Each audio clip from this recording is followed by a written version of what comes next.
Okay, friends. Somebody is about to have their moment.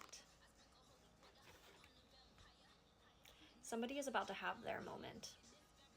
But you need to be able to believe that that your moment is coming, that you need to trust that the moment is coming, even though it does not look like it. I literally just cried to spirit, like, I know and I trust and I wholeheartedly believe it's coming, but it sure as heck does not feel like it for the last 24 hours.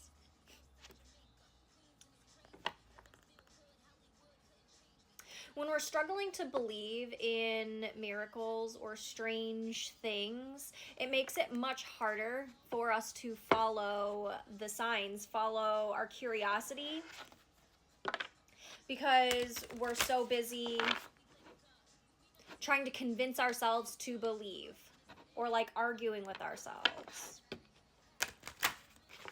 And this just wants to stay at the bottom of the deck. There we go.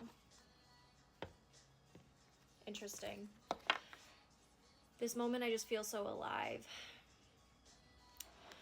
Right now, you're not supposed to be leading anywhere. You are supposed to be following. You're supposed to be following your higher power, your higher self, the universe. It's just surrendering. It's kind of giving me... I'm a very hyper-vigilant person, but when I'm with my husband, I relax and I let him lead and I'm not paying attention to anything. And it's kind of giving that like you're just supposed to surrender and know that your person that you're following, or like, you know, higher power or your spirit guides or whoever, like they've got you and you're so safe and so protected, and that you're not going to have any regrets about where you're going.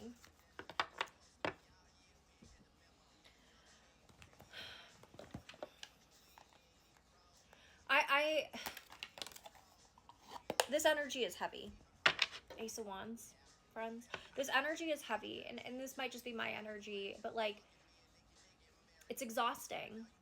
We just did a whole rewatch of all three of the Lord of the Rings, and, you know, specifically like, the Return of the King. You know, when Frodo and Sam are going up the mountain and they're just like, we don't think there's going to be a return trip. Like, we're just going to do this. Like, we have nothing left. Like, you could tell like they had nothing left in the tank, but they knew like they could do it. Like, they were so close. Like, I'm hearing like, you didn't come this far to come this far. That's from like Micah situation. So Jersey Shore might be. This is what fell out when I was taking these out of the deck. Oh, big. 10 of Cups. There is going to be some sort of idea, some sort of offer, some sort of information that's going to be given to you so you can get to your 10 of Cups, because they understand that you're tired. They understand that you don't think you can make it. They understand how drained you are, how you've been robbed of resources, robbed of your people, robbed of your protection, robbed of your sanity. They know what they've been draining you of, and they understand how hard it is to keep going when you're not nourished. But that's like, they're trying to show you your strength, and now they're showing me again from the book, Blood of Hercules, spoilers, when she's in the crucible, like all of the gods are like basically looking at her like, you're a disgusting half-breed, you're a disgusting human, you're this, that, and the other, like all you do is break because you're so fragile. But really, she wasn't fragile. She was probably one of the strongest people they'd ever been in their presence, or that had ever been in their presence, because anybody else that would have endured what she had endured, they would have died. They would have died, like literally, and she was still standing. And yes, there were lots of cuts and bruises and fractures and scars, and she was malnourished and exhausted and reactive because of all of the trauma that she had been through, but that she was the strongest one out there because she kept going no matter how many times she got hit, no matter how many times people were out to get her, because all of her peers were out to get her. They saw her as a threat, or they saw her as weak, and so they wanted to take out the weak one. Chokehold by Sleep Token is on. 444 on the timer. You are protected. You are protected because you've let go. Because you've done the work to put things to rest. so you could start a new adventure. Death to the fool. You put the old stuff to rest so you could start a new venture, so you could start new. And do you see how the fool is taking only what is necessary on this journey? That is why you are exhausted, because God, Spirit, the universe, whoever it is that you believe in, they have been trying to strip you of everything that was unnecessary. What you have, what is solid right now, is all that is necessary. And I'm not saying that you're going to lose everything else that like is kind of hanging in the distance. Like, it's just they wanted you to create more distance between those things that you're hanging on to, so you'll have the ability to take the next step. And I just had a very similar conversation with my husband. The things that I'm starting to realize, the distance that God, Spirit, the universe is putting between me and my past, it's not forever. It's just so there's enough distance that I will take this big leap. Whatever this big leap ends up being, I had too strong a ties to my old life, and I had to start untying all of it. I had to start untying all of it because there was nothing but injustice where I was at. There was nothing but people coming at me or shaming me or talking about me, about things that they don't even understand, things that they didn't even take time to understand.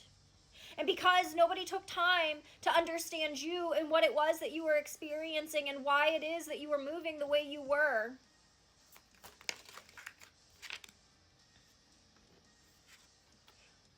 they're going to give you the opportunity to not have to stress anymore. You removed yourself from the stress, the worry.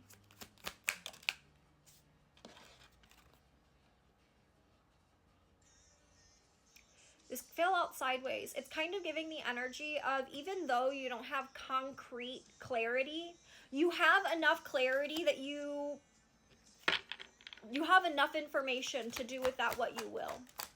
This can be intuitive. Up or down. This can be intuitive. Tell me more about this King of Swords.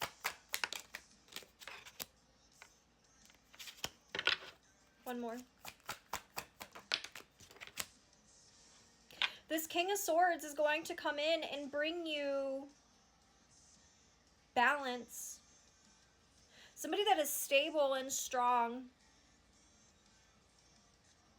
I'm hearing they have everything they need. And they're about to offer you the world. Or at least the part of the world that you don't have. And perhaps the part of the world that you don't have is your own confidence. Or perhaps whatever it is that they're going to offer you is going to give you confidence.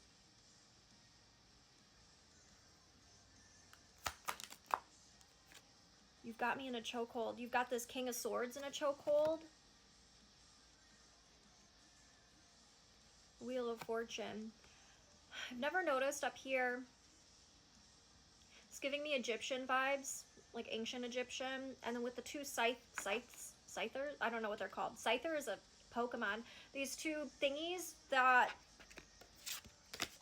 the death card has. So you allowed all of this stuff to end so the wheel could shift in your favor. You allowed all of the darkness on all ends, see how they're pointing both ways. You allowed that to work for you on all ends. So you could fix the gear, is what I'm hearing. So you could fix the gear. You did all of that hard work, 9/11 on the timer, so you could fix the gear. So you could fix those inner child wounds. So you could rest, so you could relax, and so you could surrender to the future. That's all they want. They want you to surrender to the future, because where you're going, you're about to be the Queen of Cups. You're about to be the one that gives everyone the nurturing that you have been so desperate to have. But in this next chapter, you will be receiving it as well. You're not going to have to keep giving without receiving in these next chapters. All of the lies are about to come out, so you don't have to carry them anymore.